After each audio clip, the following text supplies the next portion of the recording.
혹시 사업 확장 생각은 있는데 자금 때문에 딱 막혀 계신가요? 자, 바로 그럴 때 돌파구가 될 수 있는 게 있습니다.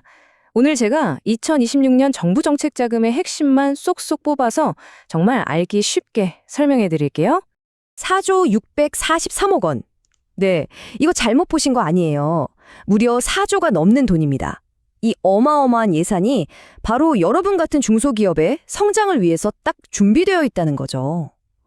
와, 이거 진짜 엄청난 기회 아닌가요? 자, 그럼 이 엄청난 기회를 어떻게 잡아야 할까요? 오늘 제가 딱 로드맵을 그려드릴게요. 먼저 어떤 지원을 해주는지, 그 다음에 제일 중요한 거, 과연 나도 신청할 수 있을까? 자격 요건을 짚어볼 거고요. 내게 딱 맞는 자금 찾기, 또 신청 절차, 그리고 꼭 알아야 할 금리나 한도 같은 핵심 조건들. 마지막으로, 자, 이제 뭘 해야 하지 싶을 때 바로 시작하는 방법까지 차근차근 알려드리겠습니다. 자, 그럼 첫 번째 순서입니다. 도대체 이 정책 자금이라는 게 왜 있는 걸까요? 어떤 목적으로 또 어떤 방식으로 우리 기업들을 돕는지 그 본질부터 한번 파고 들어가 보죠. 이 정책 자금의 목표는요, 아주 명확해요. 그냥 돈 빌려주고 끝! 이게 아니라는 거죠. 핵심은 뭐냐면, 기술도 있고 아이디어도 너무 좋은데 아시잖아요. 담보가 부족하거나 아직 재무 실적이 좀 약해서 은행 문턱 넘기가 너무 힘든 회사들.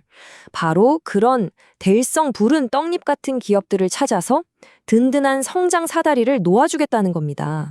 지원 방식은 크게 보면 딱 두 가지예요. 하나는 정부가 직접 돈을 빌려주는 직접융자. 그리고 또 하나는 뭐냐면 우리가 시중은행에서 대출을 받으면 정부가 이자 일부를 대신 내주는 2차 보전 방식입니다. 느낌이 확 오시죠? 우리 회사 상황에선 어떤 게 더 유리할지 한번 생각해 보시는 것도 좋겠네요. 자, 이제 두 번째 파트. 아마 제일 궁금해하실 내용일 텐데요.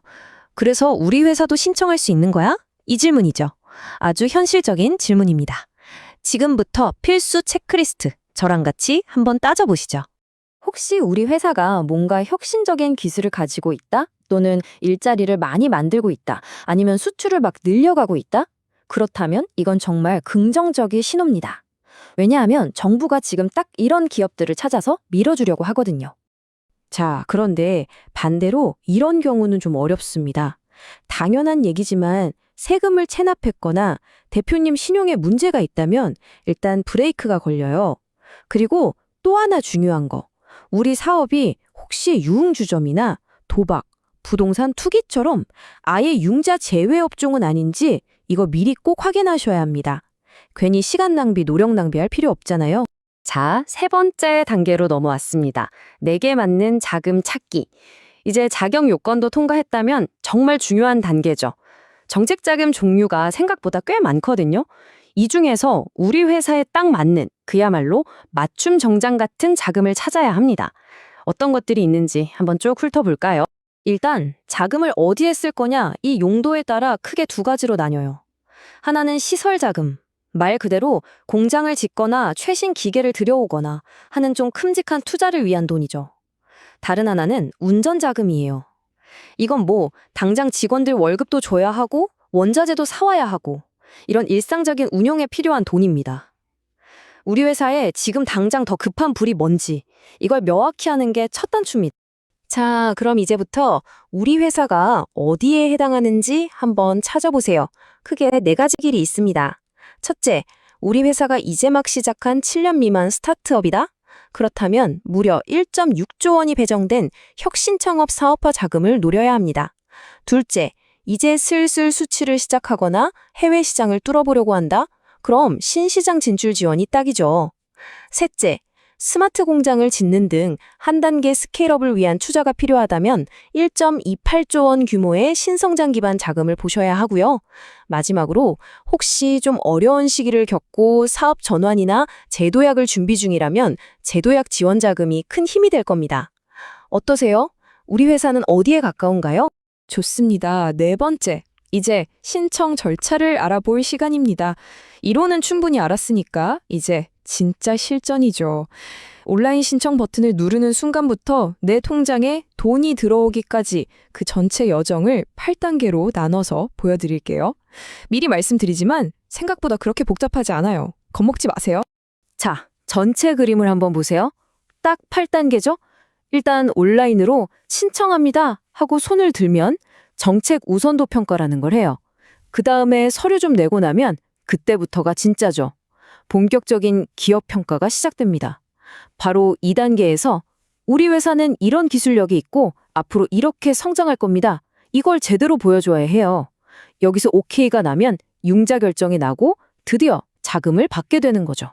근데 여기서 진짜 중요한 포인트가 있어요. 바로 평가 방식인데요. 일반 은행이랑은 관점 자체가 달라요.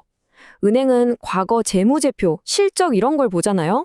근데 정책자금은 과거보다는 미래를 봅니다. 우리 회사의 기술력, 사업 아이템, 그리고 앞으로 얼마나 클 수 있을까? 이 성장 잠재력에 훨씬 더 큰 점수를 준다는 거죠. 이게 뭘 의미하겠어요? 당장 실적은 좀 약해도 미래가 기대되는 스타트업한테는 정말 엄청난 기회라는 겁니다. 자, 5번째입니다. 이제 가장 궁금해하실 숫자 이야기를 해볼게요. 그래서 도대체 얼마까지, 금리는 몇 %고 기간은 얼마나 되는지 가장 현실적인 조건들을 지금 바로 확인해 보겠습니다. 한도는 기업당 최대 60억 원. 와, 크죠? 물론 이 금액은 우리 회사 역량평가 결과에 따라 최종적으로 정해집니다. 금리는 그때그때 정책 기준금리에 연동되고요. 그리고 여기서 진짜 별표 5개짜리 신청이 1월 5일에 시작되는데 이게 선착순이에요. 준비된 예산이 다 떨어지면 그냥 문 닫는 겁니다. 그러니까 뭐다? 미리미리 준비하는 게 승부의 관건입니다. 아까 잠깐 나왔던 2차 보전, 이거 진짜 꿀팁이라 다시 한번 설명해 드릴게요. 이게 얼마나 강력하냐면요. 예를 들어 우리가 은행에서 5% 금리로 돈을 빌렸다고 쳐요. 근데 정부가 이 중에서 3%는 우리가 내줄게 하고 지원해 주는 거예요. 그럼 우리 회사는 실질적으로 몇 % 이자만 내면 되죠? 그렇죠. 2%만 내면 되는 겁니다. 금융비용을 정말 드라마틱하게 줄일 수 있는 엄청난 카드예요. 혹시 이 방송을 보시는 분들 중에 최근에 벤처캐피탈 같은 투자사에서 1억 원 이상 투자를 유치한 곳이 있다면 주목해 주세요. 투자 조건부 융자라는 아주 특별한 옵션이 있습니다. 이건 뭐냐면, 이 회사는 이미 시장에서 전문가들한테 성장성을 인정받았구나 라고 보고 정부가 한 단계 더 파격적인 조건으로 자금을 지원해주는 일종의 패스트트랙 같은 제도라고 보시면 됩니다. 자, 드디어 마지막 6번째 순서입니다.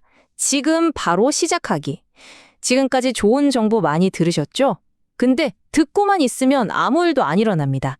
자, 그럼 이 모든 걸 현실로 만들기 위한 우리의 첫걸음, 과연 무엇일까요? 제가 딱 짚어드릴게요. 다른 거 다 잊어버리셔도 이것만은 기억하세요. 지금 당장 하실 일은 중소벤처기업진흥공단, 우리가 보통 중진공이라고 부르죠? 그 홈페이지에 들어가셔서 정책자금 내비게이션이라는 걸 한번 꼭 써보세요. 우리 회사 정보 몇 가지만 간단하게 입력하면 인공지능이 귀사에게는 이 자금이 가장 잘 맞습니다 하고 딱 추천을 해줘요. 여기저기 헤맬 필요 없이 시간을 확 줄여주는 아주 스마트한 도구입니다. 자, 오늘 저와 함께 알아본 이 내용들이 여러분 사업에 어떤 새로운 그림을 그리게 했나요? 2026년의 정책 자금이 과연 우리 회사를 다음 단계로 점프시킬 최고의 로켓 연료가 될 수 있을지 이제는 여러분이 직접 그 가능성을 확인해 보실 차례입니다. 더 자세하고 정확한 정보는 당연히 공식 홈페이지에 다 있고요. 보다가 궁금한 게 생기면 망설이지 말고 전담 콜센터로 바로 전화해 보세요. 늘 말씀드리지만 기회는 그냥 오지 않습니다. 준비하는 사람만이 잡을 수 있죠. 2026년 1월 5일 여러분의 성공적인 도전을 진심으로 응원하겠습니다.